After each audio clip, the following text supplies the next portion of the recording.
नमस्कार मेरे प्यारे भाइयों, एक बार फिर से आप सभी का स्वागत है अपने YouTube चैनल मैथ विद मोहित में। पिछली वीडियो में हम बेसिक के 2-3 चैप्टर पढ़ चुके हैं। आज एक नया चैप्टर पढ़ने वाले हैं जिसका नाम है जीरोज यानी कि शून्यक।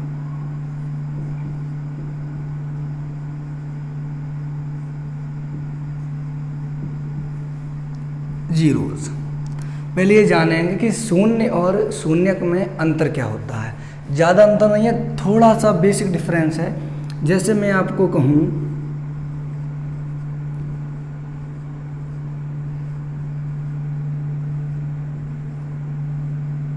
इस संख्या में कितने शून्य हैं, इस संख्या में कितने शून्य हैं, तो आप कहेंगे 1 2 3 4 5। अगर मैं यही पूछूं आपसे कि इस संख्या में कितने शून्यक हैं, तो आंसर होगा केवल 1। शून्यक को हम बोलते हैं ट्रेलिंग ऑफ जीरो, यानी कि संख्या के अंत में लगातार आए हुए शून्य ही शून्य कहलाते हैं। संख्या के अंत में लगातार आए हुए शून्य ही शून्य कहलाते। एक एग्जांपल और लेके देखते हैं। मैं कहूँ इस संख्या में कितने शून्य हैं, तो इस संख्या में 2 शून्य हैं। इस नंबर में कितने शून्य हैं, 2।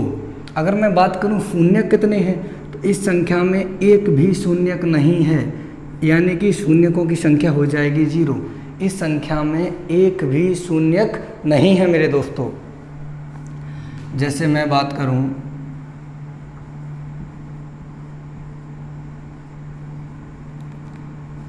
इस संख्या में कितने शून्य हैं, तो आप कहेंगे 1 2 3 4 5। कितने शून्य हैं, 5 शून्य हैं। कितने शून्य हैं, 5 शून्य हैं। लेकिन अगर मैं शून्यक की बात करूं तो 1 2 3 कितने शून्य हो गए, शून्य कितने हैं, 3। मेरी बात आप समझ पा रहे होंगे कि शून्य और शून्यक में क्या अंतर है, कि संख्या के लगातार आखिरी में आए हुए शून्य ही शून्य कहलाते हैं। शून्य यानी कि जीरोज। यहाँ तक की बात क्लियर है। तो अब आते हैं थोड़ा आगे।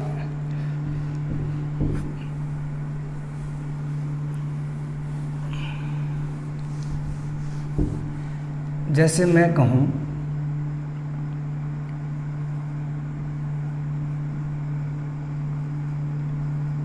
इन दोनों नंबर का मल्टीप्लाई करो, तो जो मल्टीप्लिकेशन आएगा, इन संख्याओं का गुणा करने पर जो भी गुणनफल आएगा मेरे दोस्तों, उसमें कितने शून्य होंगे, तो वो तो हम इसको सॉल्व करके ही बता पाएंगे। लेकिन अगर मैं ये कह दूं कितने शून्यक होंगे, तो आप कहोगे सर इन दोनों को अगर मैं मल्टीप्लाई करूँगा तो 3 दूनी 6, इकाई का अंक आ जाएगा 6। और जब इकाई का अंक ही 6 है, इसके बाद कितने भी जीरोज आए हों, वो शून्यक नहीं कहलाएंगे। शून्यक कौन कहलाएंगे, जो इसके बाद आते। लेकिन अगर मैं यहाँ मल्टीप्लिकेशन करूँगा तो इकाई का अंक 3 दूनी क्या आ जाएगा, 6। इकाई का अंक आ जाएगा 6, यानी कि इन दोनों को मल्टीप्लाई करने पर, इन दोनों का गुणा करने पर जो संख्या बनेगी, जो गुणनफल बनेगा, उसमें एक भी शून्यक नहीं होंगे। अब बात आती है कि शून्यक बनाता कौन है। तो अगर मैं गिनती लिखना स्टार्ट करूं तो पहला शून्यक आता है 10 में। किस में, 10 में। फिर आएगा 20 में, 30 40 ऐसे चलता रहेगा। 100 में आएंगे 2 शून्यक। पहली बार 2 शून्यक कहाँ आएंगे, शून्य और शून्यक में आप अंतर समझ पाए होंगे कि जो संख्या के आखिरी में जो शून्यक आ रहे हैं, जो शून्य आ रहे हैं, वही शून्य कहलाते हैं। मैं आपको एक बार और समझा दूं, जो अभी भी नहीं समझ पाए होंगे,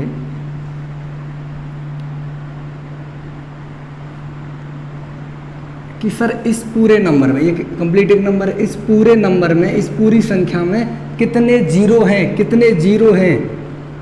जीरो यानी कि शून्य, जीरो यानी कि शून्यक। तो हमने देखा 1 2 3 4 5 6 कितने शून्य हैं, 6।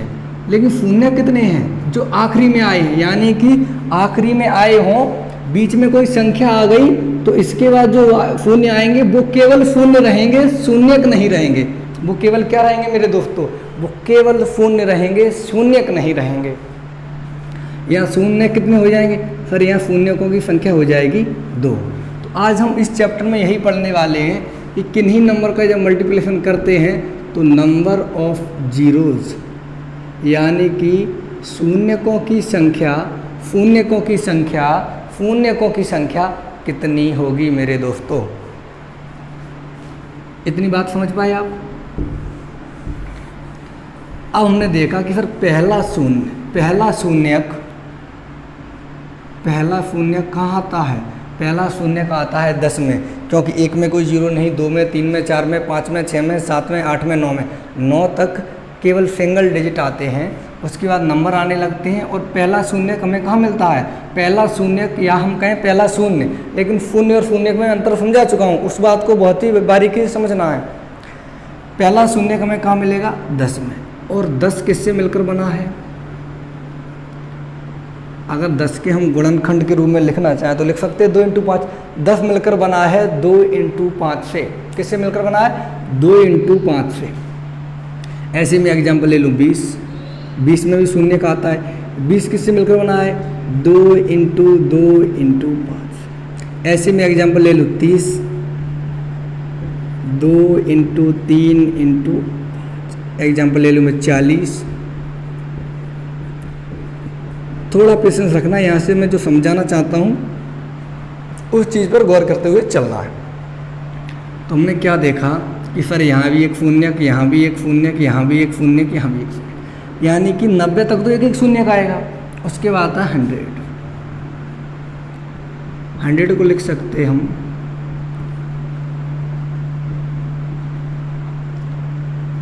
बात समझ रहे हो, आगे क्या आने वाला है, एक है।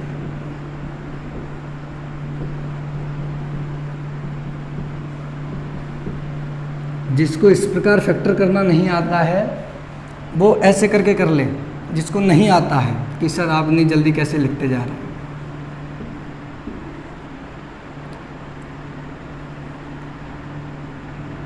2 × 10 दिया 25, फिर 5 का 5, फिर 5 का 1। जो नहीं कर पा रहे हैं, जो मेरे दोस्त बिल्कुल भी कमज़ोर हैं, जिनका बेसिक बिल्कुल डाउन है, वो एक एक चीज़ बारीकी से समझते हुए साथ में नोट करते हुए भी चलें। आप सोचें कि स्क्रीनशॉट ले लेंगे और एक दो बार देख लेंगे तो उससे कवर नहीं होगा मेरे भाइयों। आपको समझना पड़ेगा और अपने हैंडराइटिंग से नोट करना पड़ेगा। तो यहाँ तक कि आप बात समझ पाए। अब यहाँ क्या कॉमन हो रहा है, हमने यहाँ देखा एक शून्यक, यहाँ भी एक शून्यक, यहाँ भी एक शून्यक, यहाँ भी एक शून्यक। पहला शून्य कहाँ आया, 10 में। तो 10 में 2 और 5 का एक जोड़ा मौजूद था, यानी कि एक ही बार 5 आया था, एक ही बार 2 आया था। मैं क्या कह रहा हूँ एक बार फिर ध्यान से सुने कि 10 में 2 भी एक ही बार आया है, 5 भी एक ही बार आया है। हमने देखा 20 में सर 2 तो आ गया है 2 बार, 2 कितनी बार आ गया है, 2 आ गया है 2 टाइम्स, लेकिन 5 एक ही बार आया है। तो 2 और 5 का यहाँ भी कितना जोड़ा बना सर, एक ही जोड़ा बना, एक ही शून्यक। यहाँ भी एक जोड़ा बना, एक ही शून्यक। जोड़ा यानी कि एक बार 2 आया, एक बार 5, एक बार 2 आया, एक बार 5 आया, तो एक जोड़ा बन गया।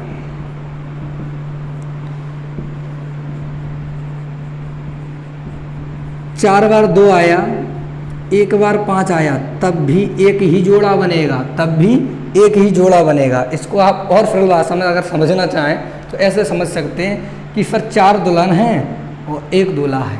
तो नॉर्मली एक दुल्हन की शादी एक दूल्हे से ही तो होगी, एक दुल्हन की शादी एक दूल्हे से ही होगी तो इसलिए कितना जोड़ा बना, केवल एक ही जोड़ा बना।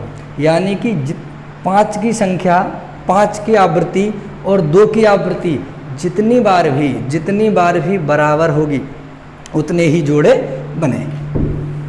यहाँ हमने देखा सर यहाँ 5 और 2 का एक ही जोड़ा बना है। देखो यहाँ 2 तो आया है 3 बार। 40 में अगर मैं देखूँ तो 2 की आवृत्ति हुई है 3 बार, 2 की आवृत्ति हुई है 3 बार, लेकिन 5 आया है 1 बार, तो जोड़ा कितना बन पाएगा? 1। अब आते हैं 100 पर। फिर यहाँ एक जोड़ा तो ये बन गया, एक जोड़ा ये बन गया। ऐसे यहाँ देखो, फिर 1 जोड़ा, 2 जोड़ा, 3 जोड़ा। यहाँ तक दिख रहा है? देख लो यहाँ तक दिख रहा है कि नहीं?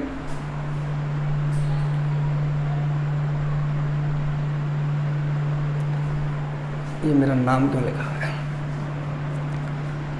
तो यहाँ 3 जोड़े बन गए। अब मैं आप लोगों को समझाना क्या चाहता हूँ वो बात समझिए कि फिर यहाँ 1 जोड़ा 1 शून्यक, यहाँ 1 जोड़ा 1 शून्यक, यहाँ 1 जोड़ा 1 शून्यक, यहाँ भी 1 जोड़ा 1 शून्यक, यहाँ 2 जोड़े 2 शून्यक, यहाँ 3 जोड़े 3 शून्यक।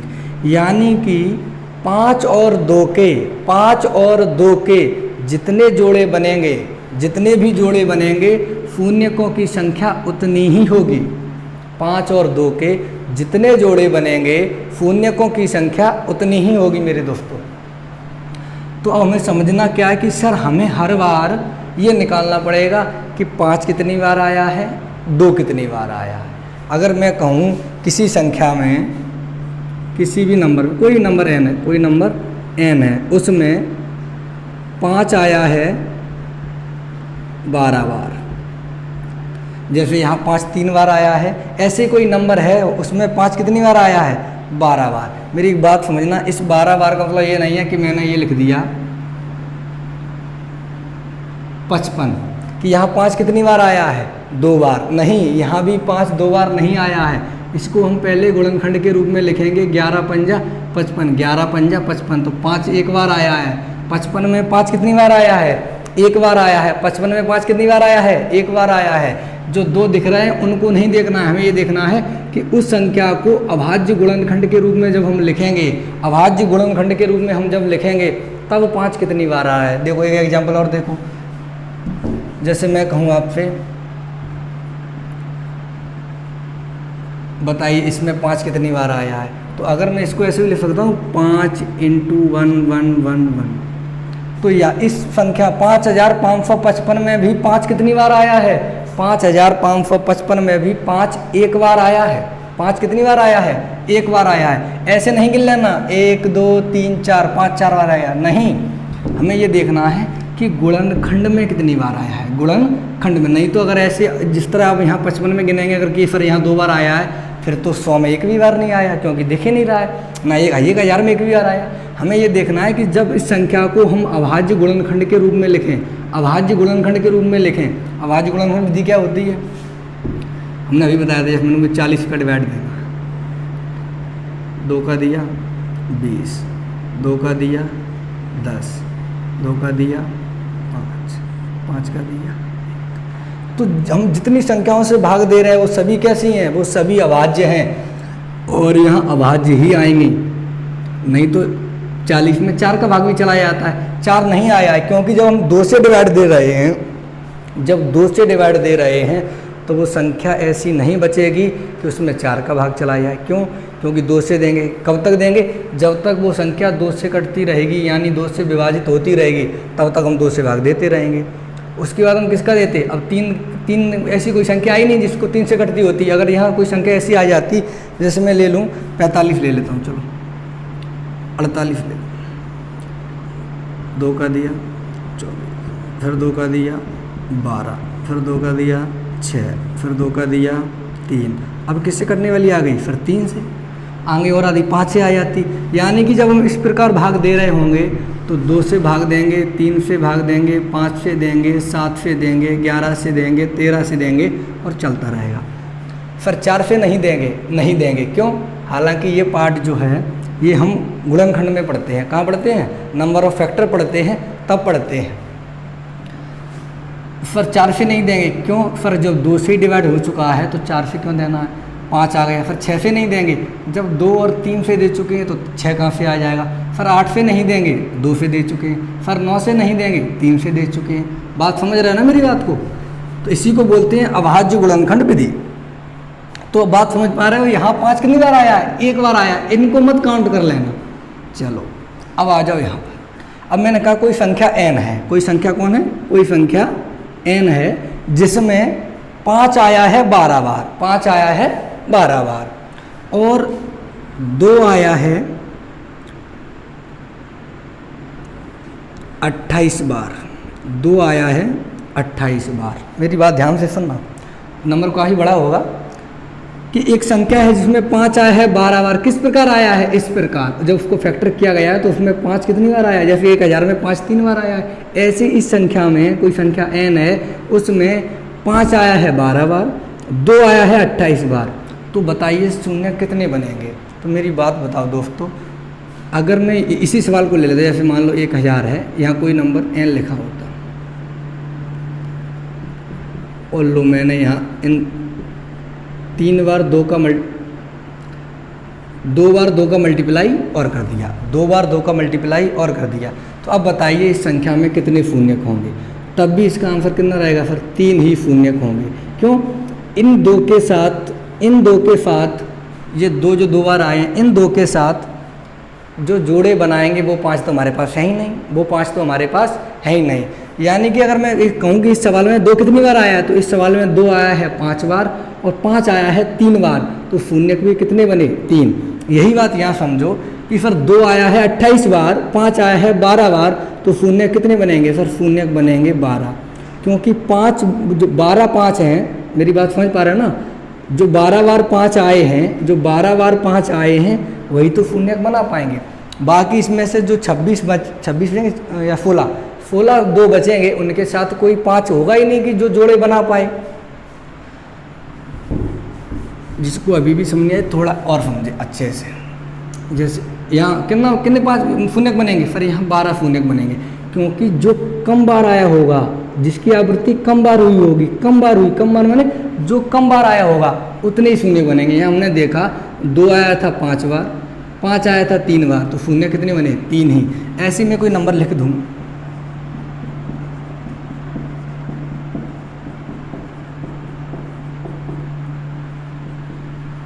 बताइए शून्य कितने बनेंगे? तो मेरी बात ध्यान से सुनना कि सर यहाँ 2 तो बहुत बार आ गया है, 1 2 3 4 5 6, 2 कितनी बार आ गया है? 2 आ गया है 6 बार, लेकिन 5 एक भी बार नहीं आया है, 5 एक भी बार नहीं आया है। तो इस नंबर को जब मल्टीप्लाई करेंगे तो लास्ट में कितने जीरो आएंगे? एक भी जीरो नहीं आएगा, एक भी शून्य नहीं आएगा। जब इस पूरे नंबर को हम मल्टीप्लाई करेंगे और जो यानी गुणा करेंगे, तो जो गुणनखंड मिलेगा, जो संख्या मिलेगी, उसके आखिरी में एक भी शून्य नहीं आया होगा, उसके आखिरी में एक भी शून्य नहीं आया होगा। और आखिरी के शून्य को ही कहते हैं शून्यक, यानी कि एक भी शून्यक नहीं। शून्यकों की संख्या कितनी हो गई? 0। तो यहाँ से हम ये बात, अभी हम सवालों पे नहीं आए, यहाँ से हम ये बात समझे कि अगर हमें शून्यक पता करने हैं तो हमें 5 भी चाहिए और 2 भी चाहिए, 5 भी चाहिए और 2 भी चाहिए। बिल्कुल। अब आते हैं थोड़ा, ये बात समझ पाए आप? मैं राम पर लिखूं मेरी हिम्मत नहीं है कुछ, तुलसी ने वाल्मीकि ने छोड़ा नहीं है कुछ। अब देखते आगे। मेरे को बताइए 5 × 3 × 7 12 25 17 19 41।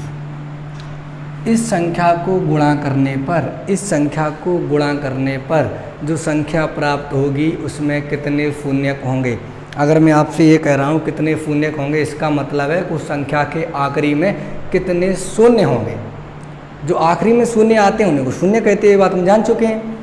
तो इस नंबर को जब हम मल्टीप्लाई करेंगे, जो नंबर बनेगा उसमें कितने शून्य होंगे, करने की कोशिश कीजिए 10 सेकंड में।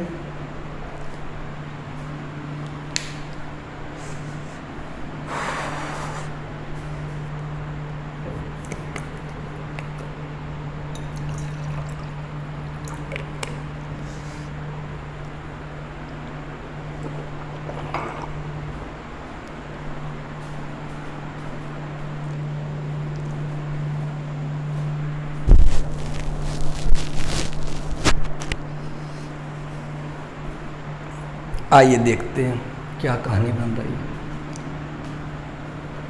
हमें निकालना है क्या कि कितने शून्य होंगे। तो हमें ये देखना है कि 5 कितनी बार आ रहा है, 5 कितनी बार आ रहा है और 2 कितनी बार आ रहा है। तो क्या 41 में कोई 5 आएगा? आप कहोगे नहीं। 19 में आएगा? आप कहोगे नहीं। 17 में आएगा? आप कहोगे नहीं। 7 में आएगा? आप कहोगे नहीं। 3 में आएगा? आप कहोगे नहीं। तो हमारे मतलब की संख्या ये रहेगी 5, 12, 25। मैंने आपको पहले ही कहा था कि शून्य कौन बनाता है? फिर शून्य 2 और 5 का एक जोड़ा, 2 और 5 का एक जोड़ा एक शून्य को बनाता है। यानी कि हमें 2 भी चाहिए और 5 भी चाहिए, 2 भी चाहिए और 5 भी चाहिए। तो यहाँ 5 आ गया एक बार, 5 की आवृत्ति। यहाँ 5 कितनी बार आ गया? एक बार। 25 में 5 कितनी बार आएगा? सर 25 में 5 आएगा 2 बार। 25 में 5 कितनी बार आएगा? 25 को लिख सकते हैं 5 × 5। तो 5 कितनी बार आ गया? 2 बार। और कहीं तो आएगा नहीं। यानी कि एक बार आ गया 5 में। अभी मैं बिल्कुल धीरे धीरे चल रहा हूँ आपको चीज़ें समझाने के लिए। जैसे ही हम सवालों पे आएंगे तो ऐसे में नहीं लिखना पड़ेगा, हम बहुत ही जल्दी कर रहे होंगे। यहाँ 5 आया एक बार, यहाँ 5 आया 2 बार। बात समझ आई? यहाँ 5 कितनी बार आया? एक बार। यहाँ 5 आया, 25 में 5 आया 2 बार। यानी कि 5 कुल कितनी बार आ गया? सर 5 आ गया 3 बार। अब देखना है 2, तो 12 को हम लिख सकते हैं 2 × 2 × 3, 2 × 2 × 3। यानी कि 12 में 2 कितनी बार आ गया? 2 की। दोस्तों ये आवृत्ति का मतलब है कोई नंबर कितनी बार आ रहा है। फिजिक्स में मत घुस जाना कि आवृत्ति क्या होती है। यहाँ कितनी बार आ गया? 2 बार। ये फिजिक्स वाली आवृत्ति नहीं है। आवृत्ति माने कोई घटना कितनी बार घटित हो रही है। तो हमने देखा यहाँ 2 की आवृत्ति 2 कितनी बार आ रहा है? 2 बार। 5 कितनी बार आ रहा है? 3 बार। अब यहाँ से समझना कि सर 5 आया है 3 बार, 5 आया है 3 बार। 2 कितनी बार आया है? 2 आया है 2 बार। इसको आगे लिख लो चाहे पीछे, कोई दिक्कत नहीं। तो जोड़े कितने बनेंगे? सर 1 जोड़ा 2 जोड़ा। क्या इस वाले 5 के साथ जो जोड़ा बनाए वो 2 हमारे पास है?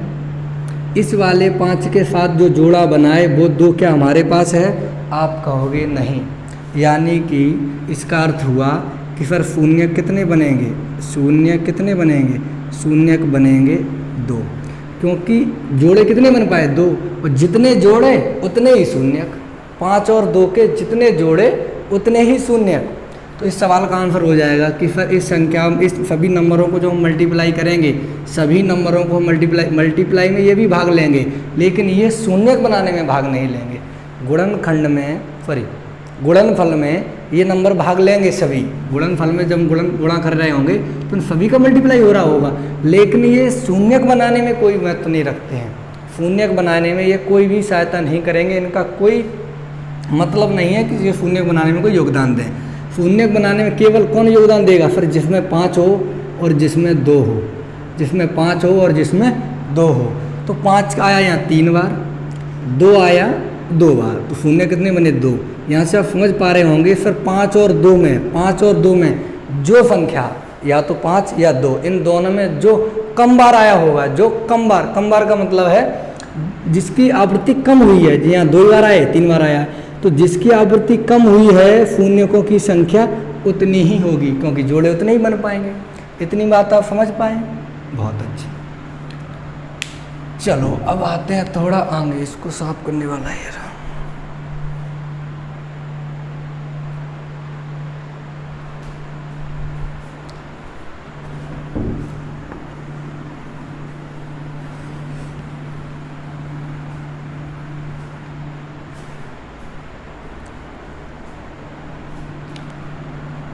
अब आइए थोड़ा आगे। सवाल दे दिया शून्य क्या होता है, शून्य क्या होता है, दोनों में डिफरेंस आप समझ पाए हैं। आप ये भी जान गए हैं कि 5 और 2 के जितने जोड़े होंगे उतने ही शून्यक होंगे, जिसकी आवृत्ति कम होगी उतने ही शून्यक बनेंगे। अब आते हैं थोड़ा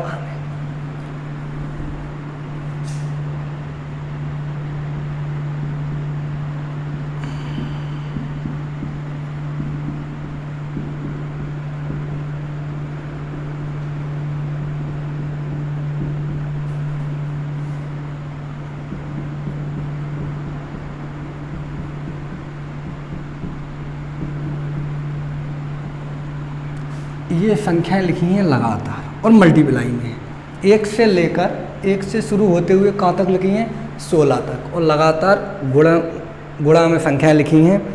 तो इन सभी संख्याओं का गुणा करके जो एक नंबर प्राप्त होगा उसमें अंत में कितने जीरो होंगे, या मैं इस सवाल में कह सकता हूँ कि इस सवाल में मैं कितने शून्यक होंगे। समझ पाए आप गिनती कहाँ से स्टार्ट है, 1 से 1 गुणा 2 गुणा 3 गुणा ऐसे कहाँ तक गई है 16 तक, और इन सभी संख्याओं का हम गुणा करेंगे तो बताइए कितने शून्यक आएंगे। कितने शून्यक आएंगे का अर्थ हो गया कि इस संख्या को जो गुणा करके जो एक संख्या मिलेगी, इन सभी का गुणा करके जो एक संख्या मिलेगी उसके आखिरी में कितने जीरो होंगे। अब मैं बार बार ये बात नहीं बताऊंगा, आप अब तक ये समझ गए होंगे कि शून्यक क्या होते हैं। इन सभी संख्याओं का मल्टीप्लाई करके कितने शून्यक प्राप्त होंगे। 10 सेकंड का समय दीजिए और करने की कोशिश कीजिए।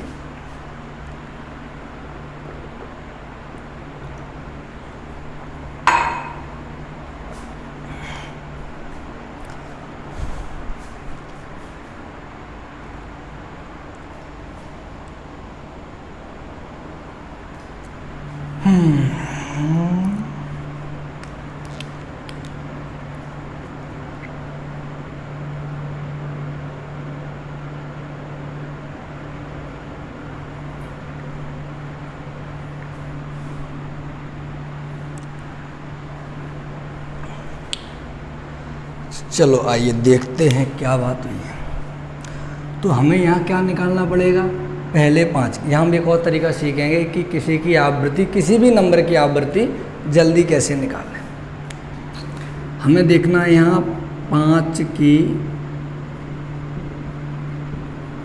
आवृत्ति। मैं एक बार फिर कह दूँ आपसे, ये आवृत्ति फिजिक्स वाली नहीं है। इस आवृत्ति का केवल इतना मतलब है कि इन सभी में 5 कितनी बार आया है, 5 कितनी बार आया है, यानी कि ऐसी कितनी संख्याएं हैं जो 5 से विभाजित हैं और उनमें 5 कितनी बार आया है।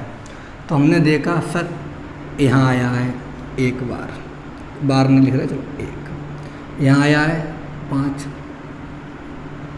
इसके बाद कहाँ आया सर 10 में आया है, 10 को हम लिख सकते हैं 2 × 5। 1 बार 10 में आया है। उसके बाद कहाँ आया है सर, उसके बाद 15 में आया है। 15 को लिख सकते हैं 5 × 3। 1 बार 15 में आया है, यानी कि इसका अर्थ हुआ कि 1 से लेके 16 तक की गिनती में, 1 से लेके 16 तक की गिनती में 5 कितनी बार आया है, 3 बार। अब निकालेंगे 2 की आवृत्ति। पेशेंस से देखते हुए चलना। यहाँ हम एक और अच्छी चीज़ सीखेंगे कि कोई नंबर कितनी बार आता है, किस प्रकार आता है, वो चीज़ हम सीखें। सर 2 आया है 2 में कितनी बार, 1 बार। 4 में कितनी बार आया होगा, 3 में तो आएगा नहीं। 4 में कितनी बार आया है, 2 में आया, उसके बाद किस में आया है, 4 में। 4 में कितनी बार आया है, फिर 4 को लिख सकते हैं 2 × 2। 4 को क्या लिख सकते हैं, 2 × 2, यानी कि 4 में 2 बार आया है। उसके बाद किस में आया है, उसके बाद आया है 6 में। 6 में कितनी बार आया है, 1 बार। 6 को लिख सकते हैं 2 × 3। हमें ऐसे नहीं करना है सवाल में। एक बार आपसे फिर कह दूं, थोड़ा पेशेंस रखिए, आप चीज़ों को समझने लगेंगे। ये तुम इसलिए समझा रहा हूँ कि ये वास्तव में है क्या, वास्तव में है क्या। उसके बाद 8 में आया है। 8 में कितनी बार आया है, 3 बार। 10 में आया है एक बार, 12 में आया है 2 बार, 14 में आया है 1 बार और उसके बाद 16 में आया है 4 बार। तो हमने देखा 4 और 1 5, 5 2 7, 8, 8 3 11, 1 12, 12 और 3 15, कितना आया 15। देखो कहीं कोई छूटा तो नहीं है। 2 में आया है 1 बार, 4 में आया है 2 बार, 6 में आया है 1 बार, 8 में आया है 3 बार, 10 में आया है 1 बार, 12 में आया है 2 बार, 14 में आया है 1 बार और 16 में आया है 4 बार। इन सबको जोड़ा 4 और 1 5, 5 2 7, 1 8, 8 3 11, 12, 14 1 15। तो इन सभी का मल्टीप्लाई करके जो नंबर मिलेगा उसके अगर हम फैक्टर करेंगे तो इसमें 5 कितनी बार आया होगा 3 बार, या इन्हीं को अलग अलग ले लेंगे तो 2 कितनी बार आया है 15 बार। तो 5 आया है 3 बार, 2 आया है 15 बार। तो बताओ दोस्तों शून्य कितने होंगे, शून्य कितने होंगे। तो मैंने अभी बताया था कि इन दोनों में जो कम बार आया होगा, जो कम बार आया होगा शून्य उतने ही होंगे। शून्य कितने हो गए 3। अब आप कहोगे कि सर क्या हम एग्ज़ाम में ऐसे करेंगे? बिल्कुल भी नहीं, एग्ज़ाम में ऐसे नहीं करना है। ये चीज़ें मैं लिखी रहने देता हूँ और अब आपको समझाता हूँ कि एग्ज़ाम में करना कैसे है। तो पहली एक बात ये समझो, अगर गिनती लगातार दी हुई है, अगर कोई नंबर लगातार मल्टीप्लाई में लिखा हुआ है, जैसे यहाँ लिखा हुआ था 1 से लेके लगातार 16 तक, तो लॉजिकली सोचना है, प्रैक्टिकली कि सर कौन ज़्यादा बार आएगा, कौन ज़्यादा बार आएगा। आप कहोगे सर 2 ज़्यादा बार आएगा। क्यों? 2 प्रत्येक दूसरे नंबर में मिलेगा, 2 प्रत्येक दूसरे नंबर में मिलेगा, 2 प्रत्येक दूसरे नंबर में मिलेगा, जबकि 5 प्रत्येक 5वें नंबर में मिलेगा, 5 प्रत्येक 5वें नंबर में मिलेगा, 2 प्रत्येक दूसरे नंबर में मिलेगा, 5 प्रत्येक 5वें नंबर में मिलेगा। तो आवृत्ति किसकी ज़्यादा होगी, कौन ज़्यादा बार आएगा? आप कहोगे सर 2 ज़्यादा बार आएगा। क्लियर है यहाँ तक? मैंने जो कहा एक बार समझो इस बात को कि अगर नंबर लगातार लिखा है, मेरी बात ध्यान से सुनना, अगर नंबर लगातार लिखा है ऐसे 1 इंटू 2 इंटू 3 ऐसे कहीं तक भी लिखा है, तो इस श्रृंखला में हम देखेंगे तो कौन ज़्यादा बार आएगा। तो आप कहोगे सर इस प्रकार 2 ज़्यादा बार आएगा, क्योंकि 2 प्रत्येक दूसरे नंबर में है और 5 प्रत्येक 5वें नंबर में है। 2 यहाँ मिलेगा, 2 यहाँ मिलेगा, जबकि 5 कहाँ मिल रहा है, 5 नंबर के बाद मिल रहा है, 5 5वें नंबर में मिल रहा है। तो सीधा दिख रहा है कि सर 5 कम बार आएगा, 2 ज़्यादा बार आएगा। तो जब भी इस प्रकार का सवाल आपको आए और आपसे नंबर ऑफ जीरोज पूछे, शून्यकों की संख्या पूछे, तो आप केवल क्या निकालेंगे, 5 की आवृत्ति। पहली बात ऐसे नहीं निकालना है जैसे मैंने निकाली, ये तो मैंने समझाने के लिए निकाली है। बात समझ पा रहे हो? क्या निकालोगे कि कौन कम बार आएगा, 5 कम बार आएगा, तो हम क्या निकालेंगे कि 5 की आवृत्ति निकालेंगे। निकालेंगे कैसे, ये सीखना है। तो जो नियम मैं सिखाने जा रहा हूँ उसकी एक कंडीशन है कि वो तभी लगेगा जब ये लगातार हों और 1 से शुरुआत हो, लगातार हों। वो प्रारंभ कहाँ से हो, 1 से प्रारंभ हो। मैं एक बार फिर दोहराता हूँ अपनी बात कि ये नियम तभी लगेगा जब ये संख्याएं लगातार हों, गुणा में हों और 1 से प्रारंभ हों। जैसे कहाँ तक लिखी थी, 16 तक, तो हमने 16 में यही समझाऊँ, यहाँ तक दिख रहा है।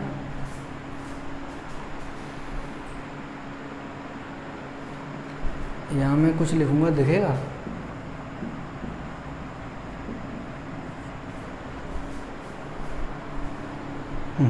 ठीक, यहाँ समझो।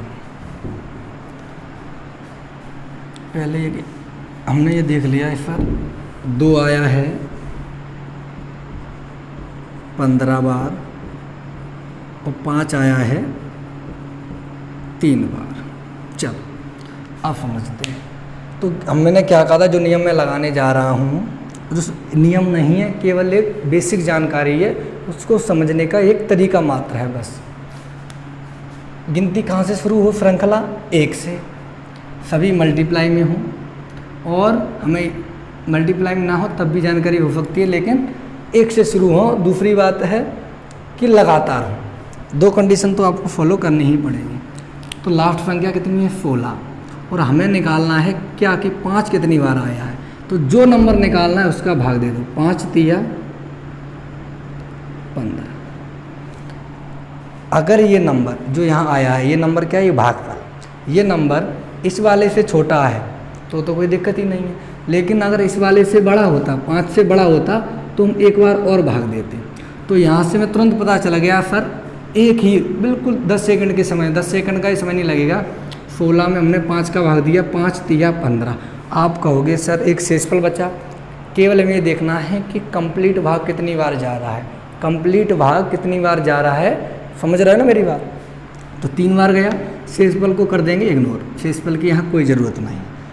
तो 5 की आवृत्ति में तुरंत पता चल गई कि 1 से लेकर 16 तक की संख्याओं को जब गुणा में लिखा तो 5 कितनी बार आया है, 3 बार। अब इसी प्रकार ज्ञात करते हैं 2 की, कि फिर 2 15 बार कैसे आ रहा है। तो हमने 16 में भाग दिया 2 का, कितना आएगा 8। 8 बड़ा है 2 से, तो 8 में हम फिर देंगे भाग 2 का। 4 भी बड़ा है, तो 4 में हम फिर देंगे 4 दूनी 8। 2 बराबर है तो उसमें फिर भाग दे दिया, 2 एकम 2। तो यहाँ जब तक इस संख्या से छोटा नंबर नहीं आ जाएगा, यहाँ जब तक इस संख्या से, यानी कि जिसकी आवृत्ति निकाल रहे हैं हम, किसकी आवृत्ति निकाल रहे हैं, फिर 2 की आवृत्ति निकाल रहे हैं। तो हमने 16 में 2 का भाग दिया, 8 आया। 8 बड़ा है 2 से, तो 8 में फिर 2 का भाग दिया, 4 आया। 4 में फिर 2 का भाग दिया क्योंकि 4 बड़ा था, 2 आया। 2 में फिर भाग दिया 2 का, तो 1 आया। तो अगर इन सबको हम जोड़ेंगे, इन सबको हम जोड़ेंगे, 8 4 12, 12 2 14, 1 15। इसका अर्थ हुआ कि 2 कितनी बार आया है, 15 बार। हम एक, आपको 2 नहीं निकालना है, मैंने कहा था, क्योंकि हमेशा 5 ही कम बार आएगा इस प्रकार की श्रृंखला में, क्योंकि 5 हर एक 5वें नंबर बाद आता है, 2 हर एक दूसरे नंबर बाद आता है। अब ये 4 स्टेप बनी है, इसका अर्थ क्या है, इस बात का अर्थ क्या है। जब हमने पहली बार 2 का भाग दिया तो कितनी बार गया, 8 बार। यानी कि 1 से लेके 16 तक ऐसी 8 संख्याएं ऐसी हैं जिसमें 2 एक बार आया है, जिसमें 2 एक बार आया है। 4 संख्याएं ऐसी हैं जिसमें 2 बार आया है। इस बात को जो नहीं समझ पा रहे हैं थोड़ा पेशेंस रख लें, मैं क्या कह रहा हूँ। 2 संख्याएं ऐसी हैं जिसमें 2 3 बार आया है।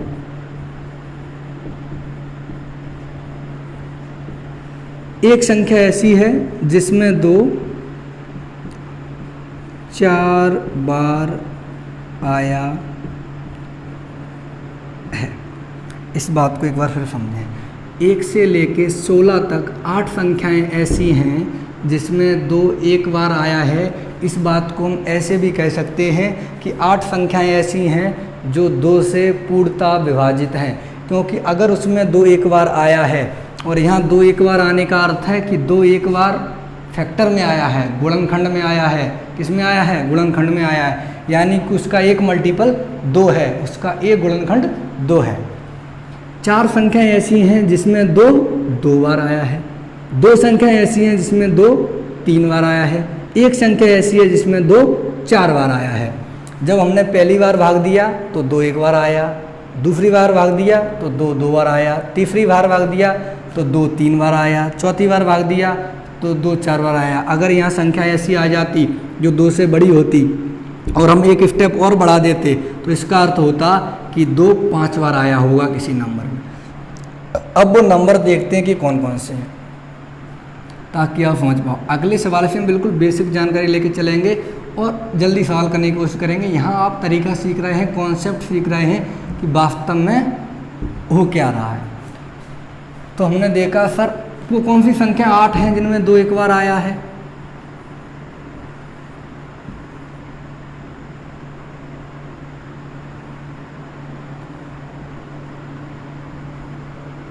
ये 8 संख्याएं हैं, ये 8 संख्याएं हैं जिसमें 2 एक बार आया है, जिसमें 2 एक बार आया हुआ है। अब आते हैं थोड़ा आगे। सर वो 2 संख्याएं, वो 4 संख्याएं कौन सी हैं जिसमें 2 बार आया है। तो वो 4 संख्याएं हैं 4 8 12 और 16। इनमें 2 कितनी बार आया है सर? 2 बार आया है। सर वो 2 संख्याएं कौन सी हैं जिसमें 2 3 बार आया है? जिसमें 2 3 बार आया है वो 2 संख्याएं कौन सी हैं? तो वो जो 2 संख्याएं हैं 8 और 16, वो 2 संख्या कौन सी हैं? 8 और 16। सर वो एक संख्या कौन सी है जिसमें 2 4 बार आया है? जिसमें 2 4 बार आया है वो संख्या है 16। आप कहोगे सर 16 आपने 1 में भी जोड़ ली, 2 में भी जोड़ ली, 3 में भी जोड़ ली, 4 में भी जोड़ ली।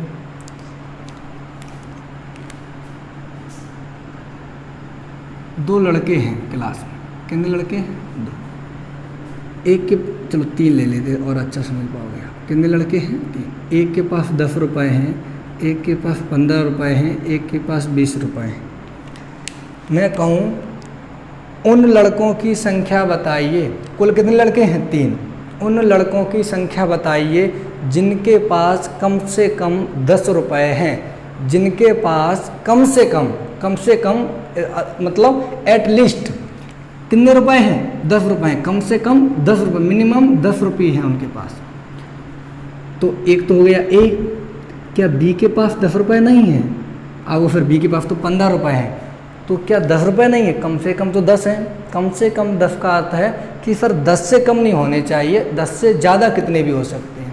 ऐसे ही सी के पास, तो अगर मैं कहूँ कम से कम 10 रुपये वाले कितने लड़के हैं? आप कहोगे 3, क्योंकि है तो इसके पास 15, इसके पास 20 है, लेकिन कम से कम 10 तो है। अब मैं कहूँ इन तीनों में ऐसे कौन हैं जो कम से कम 10 रुपये मुझे दे सकते हैं?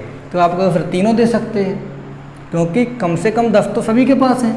ये भी 10 दे सकता है, ये भी 10 दे सकता है, ये भी 10 दे सकता है। इसके पास 5 बचे आएंगे, इसके पास 10 बचे आएंगे। तो यही बात यहाँ है कि सर 16 में 2 4 बार तो आया है, लेकिन 1 बार भी आया है। वो 1 बार में भी काउंट होगा, 2 बार में भी काउंट होगा, 3 बार में भी काउंट होगा, 4 बार में भी काउंट होगा। लेकिन उसके जो 2 हैं वो 1 ही बार काउंट हुए हैं मेरे दोस्तों, ये बात मत समझना। तो हमने देखा यहाँ कितनी बार आया है? 15 बार। अब इस बात का अर्थ क्या निकला सर? हम ये जान के क्या करेंगे? हमें तो ये मतलब होना चाहिए कि 15 बार आया है। हमें क्या मतलब है कि 2 1 बार आया है, 2 2? बिल्कुल है। इसका बहुत अच्छा मतलब ये है, मैं कहूँ 1 से लेके 16 तक ऐसी कितनी संख्याएं हैं जो 2 से विभाजित हैं? 8। 1 से लेके 16 तक ऐसी कितनी संख्याएं हैं जो 2 से विभाजित हैं? 8। जो 4 से विभाजित हैं वो 4 संख्याएं हैं, जो 8 से विभाजित हैं वो 2 हैं, जो 16 से विभाजित हैं वो 1 है। क्यों सर? यहाँ 2 1 बार आया है, 1 बार आया तो 2 गुणा में 1 बार लिखेंगे तो 2 आएगा, 2 गुणा में 2 बार लिखेंगे तो 4 आएगा। तो 4 संख्याएं ऐसी होंगी जो 4 से विभाजित होंगी। 2 गुणा में 3 बार लिखेंगे तो 8 आएगा। 2 संख्याएं ऐसी होंगी जो 8 से विभाजित होंगी। 2 गुणा में 4 बार लिखेंगे तो 16 आएगा। एक संख्या ऐसी होगी जो 16 से पूर्णतः विभाजित होगी। तो जितनी स्टेप बन रही होंगी ये हमें ये जानकारी देती हैं। और ये ऐसे नहीं कि हम केवल इससे 5 ही निकाल पाएँ और 2 ही निकाल पाएँ, हम कोई भी नंबर निकाल सकते हैं। हमें यहाँ 3 का भाग दे देंगे तो हमें पता चल जाएगा 1 से लेकर 16 तक 3 कितनी बार आया है। इतनी बात आप समझ पाए। और हमें 2 बहुत ही कम बार ऐसा होगा कि हम 2 निकालेंगे, क्योंकि जब भी श्रृंखला लगातार दी हुई होगी, जब भी श्रृंखला लगातार दी हुई होगी तो हम क्या निकालेंगे? 5, क्योंकि 5 कम बार आएगा। उम्मीद कर रहा हूँ कि इतनी बात आप सभी लोग समझ पाए होंगे।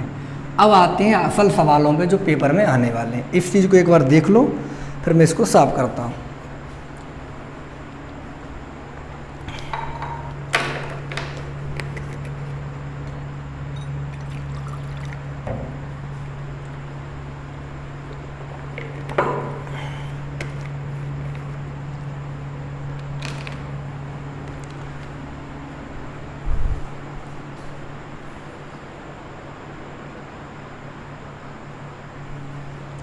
चलो अब आते हैं थोड़ा आगे।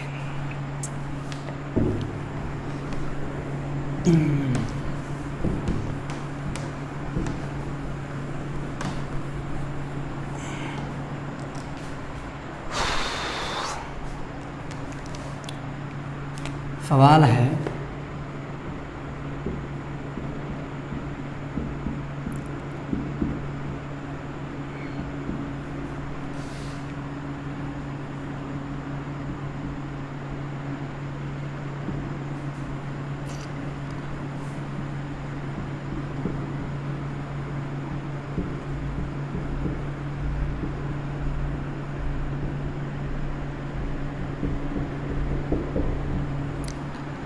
में कितने शून्य होंगे। अब आपको ये बताने की आवश्यकता नहीं है कि शून्य क्या होते हैं, शून्य क्या होते हैं, तो देखते इसको कैसे करेंगे। तो मैंने आपसे कहा था, क्या कहा था कि इस प्रकार के सवालों में ये देखेंगे, इस प्रकार के सवालों में ये देखेंगे कि कौन कम बार आएगा। तो हमें पता है कि सर जब संख्या लगातार लिखी है तो कौन कम बार आएगा, सर 5 कम बार आएगा, 2 ज़्यादा बार आएगा। तुम केवल 5 की आवृत्ति निकाल लेंगे। तो केवल किसकी आवृत्ति निकालेंगे, 5 की। नियम क्या बताया था कि सर 1 से शुरू है, बिल्कुल 1 से शुरू है, लगातार है, लगातार। यहाँ अगर ये डैश डैश है, इसका मतलब है सर इस 5 और 84 के बीच में जितनी संख्याएँ हैं वो सभी क्रमागत रूप से मल्टीप्लाई में लिखी हुई हैं। तो हमने देखा 84, किसका डिवाइड दिया, 5 का, 5 एकम 5, 5 31। शेषफल को इग्नोर कर देना है। 16 5 से बड़ा है, दोबारा भाग देंगे, 5 तिया 15, तो 16 और 3 19। 5 कितनी बार आया है, 19। तो यहाँ 2 निकालने की आवश्यकता नहीं है, क्योंकि 2 100% अगर इस प्रकार श्रृंखला लिखी है लगातार तो 2 100% 5 से ज़्यादा बार आएगा। तो 19 बार 5 आया है और 2 आएगा 19 बार से ज़्यादा, तो शून्य कितने हो जाएंगे, सर शून्य को उतने ही होते हैं जो 2 और 5 में जो नंबर कम बार आया हो, तो शून्य हो जाएंगे 19। अब इस बात का यहाँ क्या मतलब है, सर 16 संख्याएँ ऐसी हैं 84 तक जिनमें 5 एक बार आया है, या हम यूँ कह सकते हैं कि 1 से लेके 84 तक कितनी संख्या 5 से पूर्णतः विभाजित होंगी, 16। 1 से लेके 84 तक कितनी संख्याएं 5 से पूर्णतः विभाजित होंगी, तो उत्तर होगा सर 16 संख्याएं 5 से पूर्णतः विभाजित होंगी। ये हमने दोबारा भाग दिया है। इसका मतलब है सर 3 संख्याएं ऐसी हैं जिसमें 5 2 बार आया है, 3 संख्याएं ऐसी हैं जिसमें 5 2 बार आया है, यानी कि वो 3 संख्याएं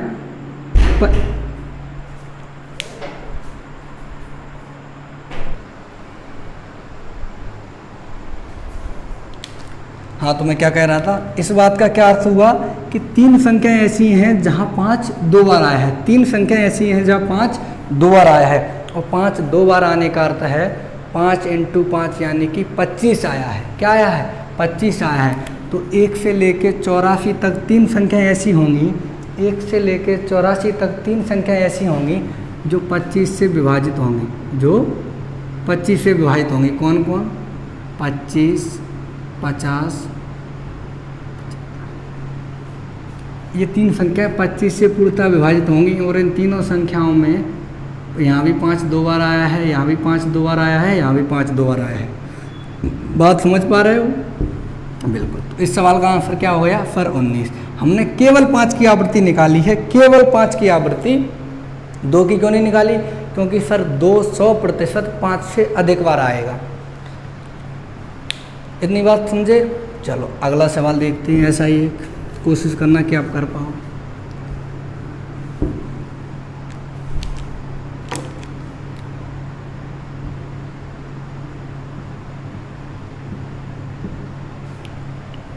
करो, करने की कोशिश करो।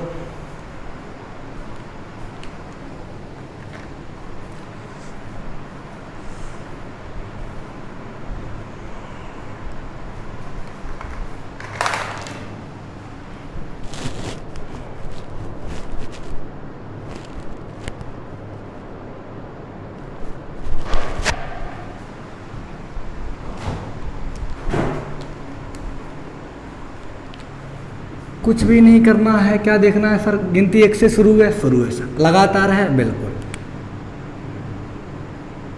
डिवाइडेड बाई 5 कितना आएगा, 5 दूनी 10, बचे 3, 5 छिक्का। ये 5 से बड़ा है तो एक बार और भाग दे देंगे। 5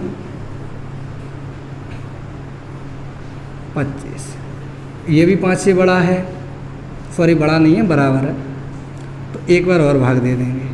तो आंसर आ जाएगा 26, 5 31 और 1 32। इसका अर्थ हुआ 1 से लेकर 130 तक 5 कितनी बार आया है, 32 बार। तो हमारा उत्तर हो जाएगा, शून्यों की संख्या भी कितनी हो जाएगी, कितने शून्य का आएंगे सर, 32 शून्य का आएंगे। 32 शून्य आएंगे। इसका अगर तुम्हें बता ही चुका हूँ। 1 से लेकर 30 तक 26 संख्याएँ 5 से विभाजित होंगी, 5 संख्याएँ 25 से विभाजित होंगी क्योंकि 5 2 बार आया होगा, और एक संख्या 125 से विभाजित होगी। कौन? खुद 125। 125 में 5 कितनी बार आया होगा? 125 में 5 3 बार आया होगा। ये जानकारी अभी काम नहीं आएगी, ये जानकारी जो है अभी काम नहीं आएगी। हम आगे पढ़ रहे होंगे कि इनके बीच संख्या निकालिए, तब काम आएगी। तो यहाँ तक कोई दिक्कत नहीं। देखो एक बार इसको दिक्कत हो थोड़ा।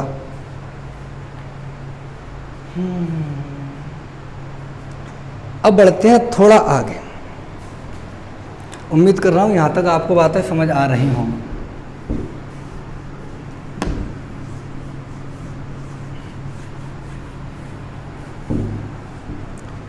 थोड़ा आगे बढ़ते हैं।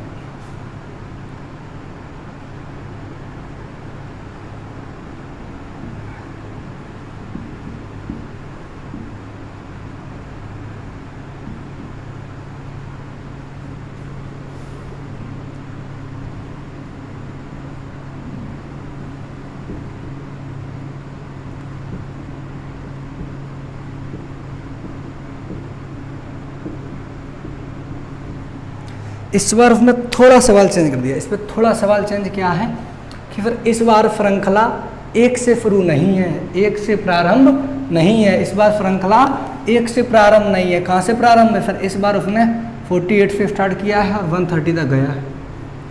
तो इस बार ये मत कहते हैं कि सर 130 तक गया, 130 में हमने डिवाइड दिया 5 का, आंसर आ गया हमारा 31। अब 31 से आया था ना? नहीं, क्योंकि सर 48 से पहले वो संख्याएं जिनमें 5 आया होगा वो यहाँ नहीं आई हैं, वो यहाँ नहीं आई हैं। मेरे दोस्तों, मैं 5 की आवृत्ति क्यों निकाल रहा हूँ आपको बता चुका हूँ। 5 ज़्यादा बार आएगा, ये बात ध्यान में रखना है। बात समझ रहे हो ना? तो हमने देखा यहाँ पर, हमने क्या देखा? हमने देखा कि सर एक गिनती शुरू से स्टार्ट नहीं है, और जो नियम हमने सीखा है वो तभी लगेगा जब गिनती प्रारंभ से शुरू हो। जब कहाँ से हो? 1 से प्रारंभ हो। तो हमें कुछ नहीं करना है, अपनी मर्जी से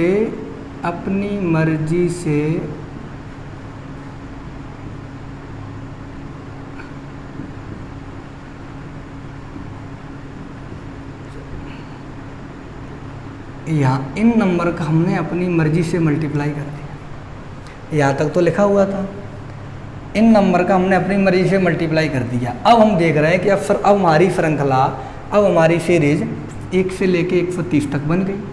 तो हमने निकाला 130 तक कितने निकले?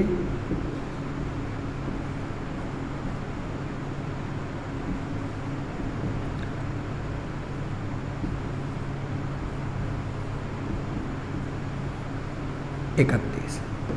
1 से लेकर 130 तक 5 कितनी बार आए हैं? 31 बार। 5 कितनी बार आए हैं? 31 बार। लेकिन हमें पता करना है 48 से। हमें कहाँ से पता करना है? 48 से। तो हम 47 तक निकाल ले रहे हैं, कितने आए? 45।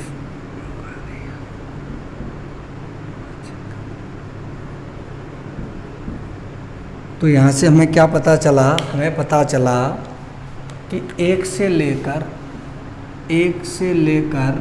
130 तक कितने बार आया है? 31 बार आए हैं 5। और 1 से लेके 47 तक कितनी बार आ रहा है? सर 1 से लेके 47 तक आ रहा है 10 बार। यहाँ से लेके यहाँ तक 31 बार आया है, यहाँ से लेके यहाँ तक 10 बार आया है। तो यहाँ से लेके यहाँ तक कितनी बार आएगा? 31 में से 10 घटा दिए 21 बार। बात समझ पाए? आपको ये सब नहीं करना है, मुझे समझाना है हर एक स्टूडेंट को, इसलिए ऐसा करना पड़ता है। आप तो ये देख लो 1 से लेकर 130 तक कितनी बार आए हैं? 31 बार। हमें पूछा कहाँ से है? 48 से। तो ये देख लो 47 तक और कितनी बार आए हैं? तो 47 तक हमने देखा कितनी बार आए हैं? 10 बार। तो इस 31 में से हमने 10 घटा दिए, 31 माइनस 10 आंसर आ गया। यानी कि यहाँ से लेके यहाँ तक की संख्याओं को जब आपस में गुणा करेंगे और जो भी गुणनफल प्राप्त होगा उसके आखिरी में कितने जीरो होंगे? 21 जीरो होंगे। इतनी बात आप समझ पाए? देखिए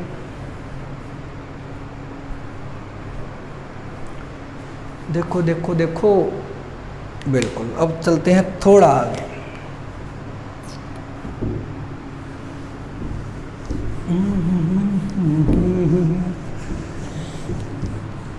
एक सवाल और लेते हैं ऐसा ही।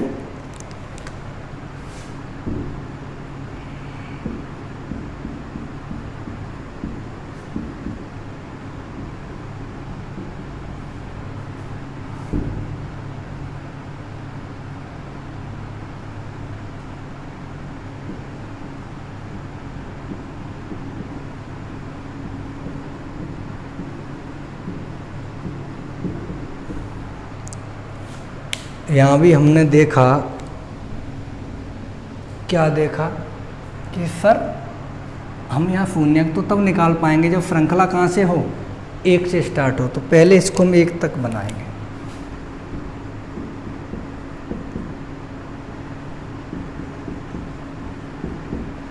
ये हमने अपनी मर्जी से जोड़ दिया। अब हमारी श्रृंखला बन गई एक से लेके एक 320 तक। अब हम अपना नियम लगा सकते हैं, क्योंकि हमारा नियम तभी लगता है जब गिनती कहाँ से प्रारंभ हो, एक से हो और लगातार हो। तो हमने निकाली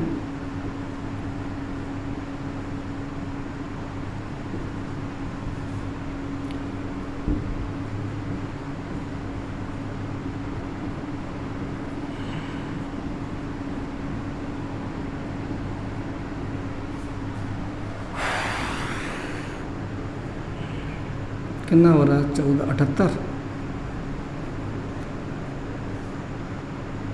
कितना हो रहा है? तो एक से लेकर 320 तक कितनी बार आया है? 5। 5 कह दें या हम कहते हैं शून्य, क्योंकि अगर श्रृंखला लगातार लिखी है, मैं फिर एक बार कह रहा हूँ, अगर श्रृंखला लगातार लिखी है तो निश्चित तौर पर 2 5 से अधिक बार आया होगा, 2 5 से अधिक बार आया होगा। लेकिन हमें पता करना था 121 से, तो ये देख लो 120 तक कितने आए हैं।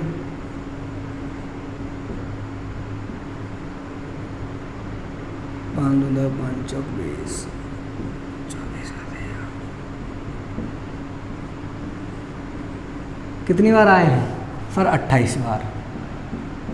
यहाँ से लेके यहाँ तक आए हैं 78 बार।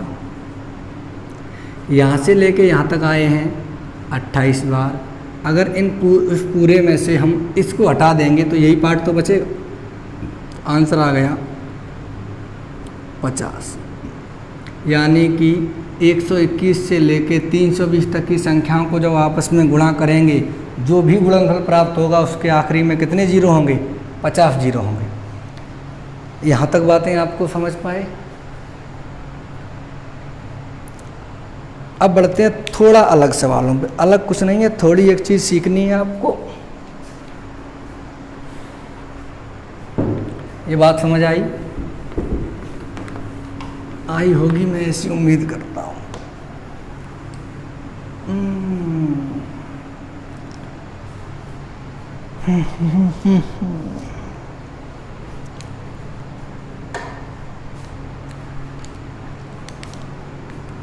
एक चीज़ होती है फैक्टोरियल, मीनिंग पे मत जाना मेरे दोस्तों। हिंदी में इसका नाम है क्रम गुणांक, कहीं कहीं क्रम गुणक भी लिखा रहता है। होता क्या है, इसका साइन होता है एक तो ये, या इसको ऐसे भी लिख सकते हैं। ये दोनों एक ही बात है, ये दोनों एक ही बात है। इसका मतलब क्या है कि सर जो भी नंबर फैक्टोरियल में लिखा है उसमें से एक घटाते हुए तब तक गुणा करेंगे उनका जब तक एक ना आ जाए। बात समझ पाए?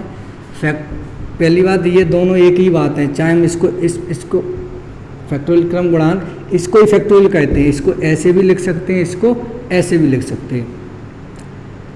ऐसे हम ऐसे भी निकालते हैं, वो अलग बात है। इसको ऐसे भी लिख सकते हैं और ऐसे भी। तो ये दोनों एक ही बात है, इस बात का ध्यान रखना। कहीं पर ये लिखा हो या फिर ये लिखा हो, ये दोनों एक ही बात है। इन दोनों को एक ही अर्थ है, रत्ती भर भी अंतर नहीं है, केवल लिखने का एक तरीका है। तो फैक्टोरियल के अंदर जो भी संख्या लिखी होगी उस संख्या से शुरू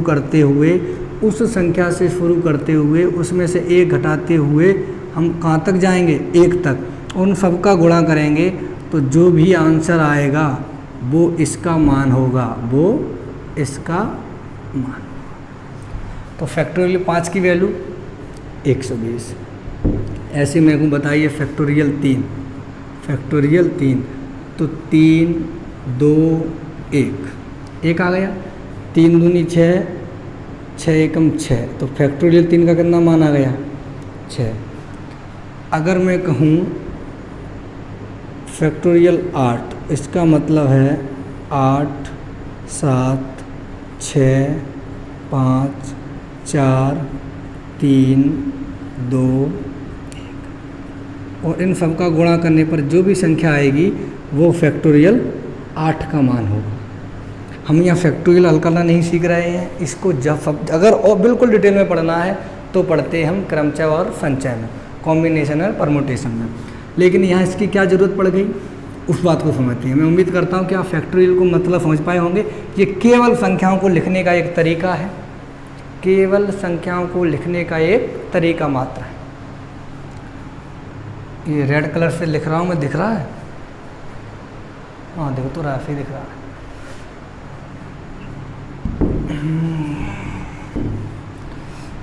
अब हमें एक बात बताओ बिल्कुल बेसिक वाली कि सर मैं 2 × 3 × 5 करूँ तो क्या आएगा, तो आप कहोगे 5 3 15, 15 दूनी। अगर मैं लिख दूँ 3 × 2 × 5, इन्हीं नंबर को हमने आगे पीछे करके लिख दिया, 5 दूनी 10, 10 3 30। इसको दोबारा पलट के लिख देते हैं,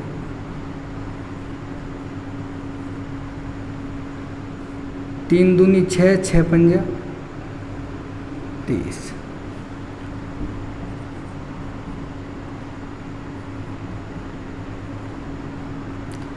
तिपंजा 15, 15 दूनी 30। थोड़ा सा पेशेंस रखना, आप कहोगे सर ये क्या बेवकूफ़ी करने लग रहे हो, थोड़ा सा पेशेंस, जो चीज़ समझाना चाह रहा हूँ वो आप समझ पाएँ।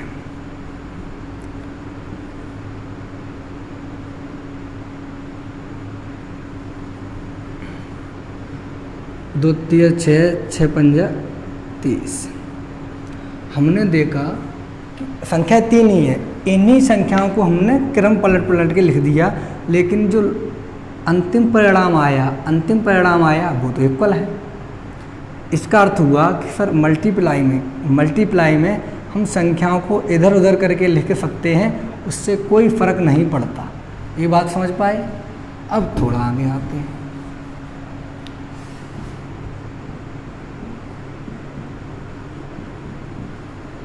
इस चीज़ को हम ऐसे लिख दें या ऐसे लिख दें तो क्या लगता है, उत्तर अलग आएगा कि एक जैसा आएगा? तो यहाँ हमने देखा 4 3 12, 12 दूनी 24, कितना आया 24। यहाँ देखा 1 दूनी 2, 2 3 6, 6 चौक 24। और ध्यान से देखेंगे तो इसको हम लिख सकते हैं फैक्टोरियल 4, इसको लिख सकते हैं फैक्टोरियल 4। बात समझ पा रहे हो मैं क्या कहना चाह रहा हूँ? बिल्कुल। तो अभी सवाल इतनी बात समझ पाए? अब आते हैं थोड़ा आगे। जो अभी सवाल हमने किए थे कि 1 2 3 4 कहाँ तक जा रहा था, 124 तक जा रहा है, कहीं तक भी जा रहा हो, उस सवाल को वो चाहे तो छोटा करके लिख देगा। कैसे? फैक्टोरियल 120। बस में शून्यक कितने होंगे? इसका अर्थ है कि सर 120 से शुरू करते हुए 120 गुणा 119 गुणा 118 गुणा 117 और कहाँ तक जाना है? 1 तक। और अभी समझा था कि अगर संख्याओं को गुणा में आगे पीछे लिख दें तो कोई फ़र्क नहीं पड़ता, तो हमें पता है इसको हम ऐसे भी लिख सकते हैं।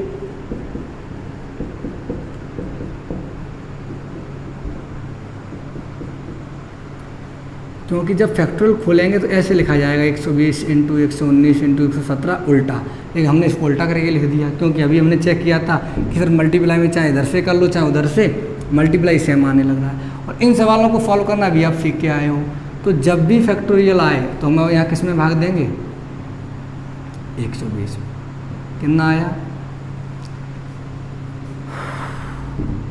24, 24 में दोबारा देंगे तो कितना आया 4, आंसर आ गया 28। तो एग्जाम में वो इसी सवाल को कैसे दे सकता है, मैंने फैक्टोरियल 120 में शून्य कितने हों, फैक्टोरियल 120 में शून्य, ये कुछ नहीं है, केवल इस पूरी श्रृंखला को लिखने का एक तरीका मात्र है। एक सवाल इस पे और देख लेते हैं, ये बात समझ आई, वो पूछ ले आपसे, बताइए फैक्टोरियल 150 में कितने शून्य होंगे। तो इसका मतलब है 150 से गिनती कहाँ तक जाएगी, 1 तक। तो सीधा देख लो 1 तक जाएगी तो 150 में मैंने 5 का भाग दिया, 5 दिया 15, 30 में देंगे 5 का, 5 का 30, 6 में देंगे 5 का तो 1 आया, 36, 37। यानी कि फैक्टोरियल 150 का जो भी मान होगा उसके अंत में कितने शून्य होंगे, 37। दोस्तों मैं उम्मीद करता हूँ आज मैंने जो पढ़ा है वो आपको समझ आया होगा। अभी इसमें 1-2 टाइप और बाकी हैं, अच्छे सवाल हैं कि जब पावर आने लगे और 2-2, 3-3 फैक्टोरियल भी आ जाए तब सवालों के साथ कैसे डील करना है। तो अगर ये वीडियो अच्छी लगी हो तो दोस्तों के साथ शेयर करें, चैनल को सब्सक्राइब करें और वीडियो को लाइक ज़रूर करें। धन्यवाद।